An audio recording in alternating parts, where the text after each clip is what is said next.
You're big on this. You said this a lot in your TEDx talk as well, but going back to self-care and diving just a quick bit deeper onto that, you always say you are enough, you are worthy, I love you simply for being you.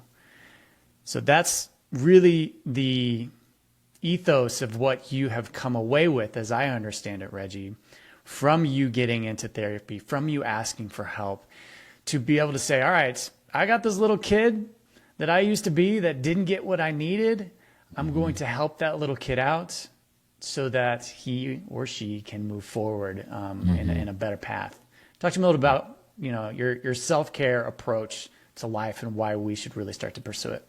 Yeah, I want to echo that. You are enough. You're worthy of all the greatest things that life has to offer, and I love you simply for being you. And I remind myself of that. Can we see that? Yeah, Yeah, I I am can see that. enough. I am worthy of all the greatest things that life has to offer, and I love me simply for being me.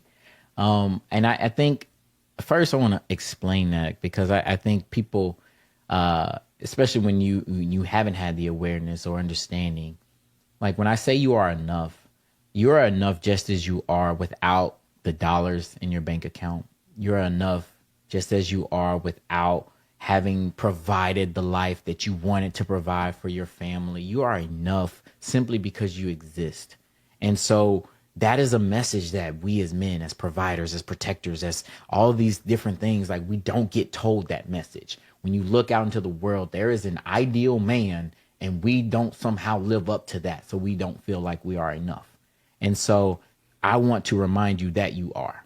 And so that is what that TEDx is about. And a lot of my messaging to everyone is that you don't have to live up to a standard that is unrealistic. Like you are enough just as you are. And I had to learn that from myself. And those messages, they get told to us very early in life.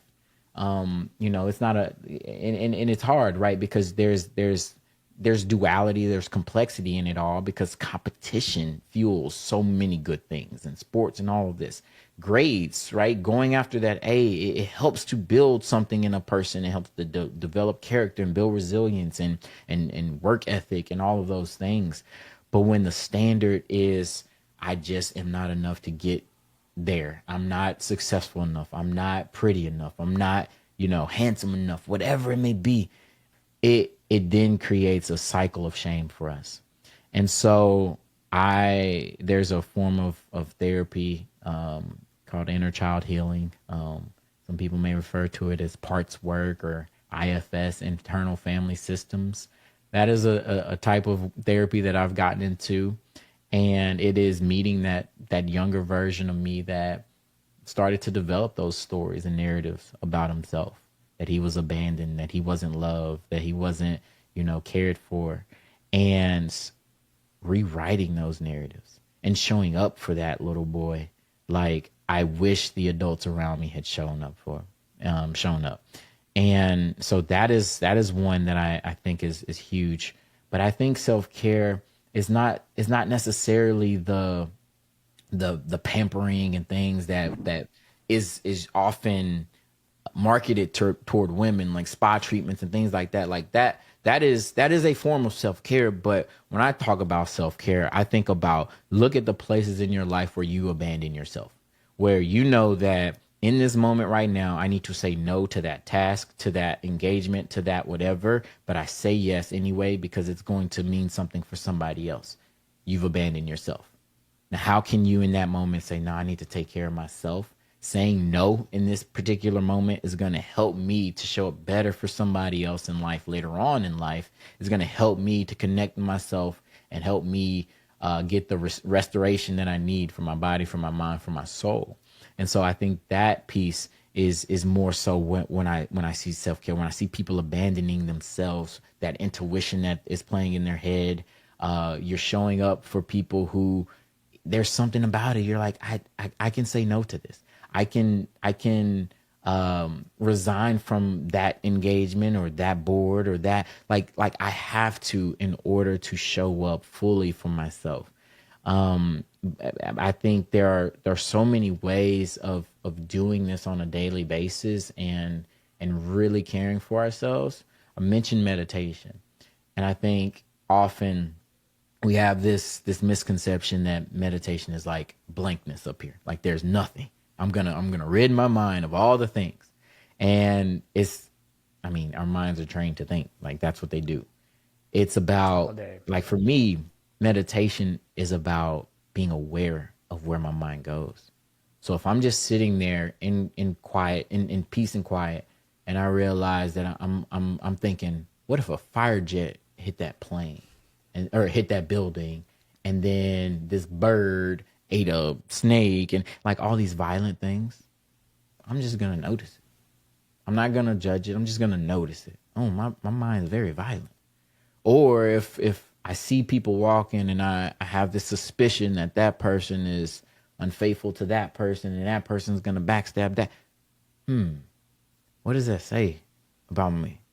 When I just notice where my mind goes. Not to say that it's bad or wrong, but it is a reflection of our experiences. And so meditation is great.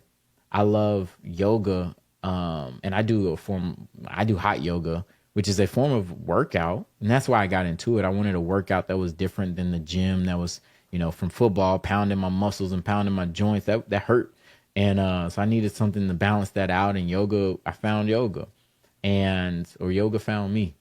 And I really have gravitated toward that because it's a form of movement in meditation at the same time. I think I still go to the gym now. I'm back in the gym, right? And I think I do it much more consciously. I'm not in there just trying to throw up the heaviest weight. I'm not in there competing with the people next to me. I'm in there with me and my body. And older than I was when I was back in, college throwing up weight. And so, and then I think nature. If we can connect back to nature, it gets us away from these devices and screens.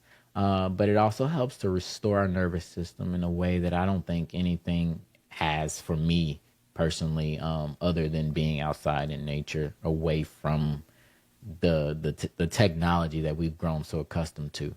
And I think fishing's a lost art. Camping's a lost art. I think we got to get back out. We got to get back to those things. Building a fire is one of the most peaceful things that I can do today. It's amazing. Like going, finding sticks, building. Yes, yeah. Man, it's so peaceful. Two things you touched on there that I want to quickly go back to. But yesterday, just, with my wife and our 3 kids, we were outside of cell service almost the entire day. We went to Rocky Mountain National Park, no service, SOS. Then we went and did some paddle boarding, no service at the lake that we were at. I got home and I was so refreshed, Reggie, so peaceful.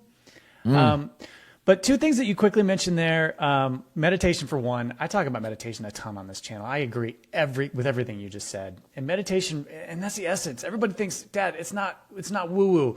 You sit in a chair, set a 2-minute timer, and focus on your breath. And when your mind goes crazy, all those things you were just talking about, Reggie, acknowledge it, bring it back to your breath. And then acknowledge it again, and then bring it back to your breath. And that's building the muscle. You're in the gym for your mind. So that later in the day, when you're getting ready to yell at your wife or your kids or somebody else because you're frustrated, I'm frustrated.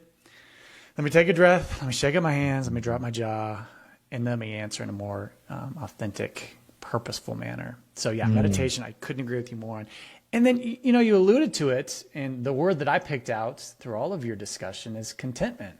Right? Be content with where you are, right? Because we can always strive for that next promotion, that next job, that next 100,000, 10,000, $1 million, but somebody's always going to be above you. There's only one person that doesn't have somebody above them right now, and that's Elon Musk and Jeff Bezos, right? And they're still striving for stuff, and they're still not content. So I struggle with that a lot, but contentment. Yep. I love that word, and that is, I think, that is the ethos of you are enough is being content. And that contentment doesn't carry a negative connotation. Like that is like true bliss. That's true happiness in the present moment. You can strive for more. You can strive for other things. You can continue to evolve, but in each step of that evolution, can you be happy where you are? If things didn't change, could you be happy where you are? And I think that is something. I have this talk presence over perfection, where I see these men, when I talk to men and fathers in particular about your presence. Again, I come back to that word, is more important, your presence in yourself and for others, but like the presence and being content with the present moment, like that is far greater and more impactful and effective in your everyday life than trying to strive for perfection. It's not there. Perfection is not real. Be excellent, be great, do that, like be ambitious. I love that, we need that, but don't allow perfection to prevent you from showing up, from being present, and from finding that contentment in your